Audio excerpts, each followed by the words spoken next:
Welcome back. તો સ્થાનિક સ્વરાજની ચૂંટણીનું સવારથી જ મતદાન થઈ રહ્યું છે ત્યારે અત્યારે આંકડો સામે આવ્યો છે। અત્યારે 1 કલાક સુધીના સમયમાં અત્યાર સુધીમાં 4% મતદાન થયું છે। તો વહેલી સવારથી જ મતદારોનો ધસારો જોવા મળી રહ્યો છે।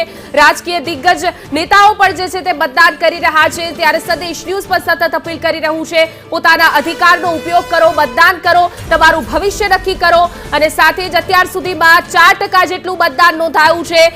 વધુ વિગતો સાથે અમારા સંવાદદાતા નિર્મલ દવે જોડાઈ ગયા છે। જે નિર્મલ, 1 કલાક જેટલો સમય વીત્યો છે, 4% જેટલું મતદાન થયું છે ને આશા સેવવામાં આવી રહી છે કે ઉનાળો છે એટલા માટે સવારમાં વધુમાં વધુ મતદાન થશે। બિલકુલ, વહેલી સવારે જો મતદાન કરવામાં આવશે તો તેવા સંજોગોમાં મતદાનની ટકાવારી વધશે તેવો આશાવાદ રાજકીય પાર્ટીઓ સેવી રહી છે। અને જે પ્રકારે અત્યારે જાણકારી પ્રાપ્ત થઈ રહી છે, રાજ્યમાં સરેરાશ 4% મતદાન 1 કલાકની અંદર નોંધાયું છે। 8 વાગ્યા સુધીનું આ 4% મતદાન છે કે જે સરેરાશ છે રાજ્યનું। અમદાવાદ, સુરત મહાનગરપાલિકા સહિતની જે 15 મહાનગરપાલિકા હોય, 84 નગરપાલિકા, 34 જિલ્લા પંચાયત અને 260 તાલુકા પંચાયત, આ ઓવરઓલ સરેરાશ જ્યારે 4%ની સામે આવી છે તેવા સંજોગોમાં એકંદરે સારી સ્થિતિ હોય તેમ રાજકીય પાર્ટીઓ માની રહી છે। અત્યારે જે પ્રકારની સ્થિતિ સામે આવી રહી છે, મતદારો લાંબી કતારો લગાવી અને ઠેર ઠેર મત કરવા માટે, પોતાનો મતાધિકારનો ઉપયોગ કરવા માટે પહોંચી ગયા છે। અત્યારે હું શિલજ પ્રાથમિક શાળામાં છું કે જ્યાં પણ આપ જોઈ શકો છો અહીં મુખ્યત્વે 2 રૂમની અંદર બૂથ ઊભા કરવામાં આવ્યા છે।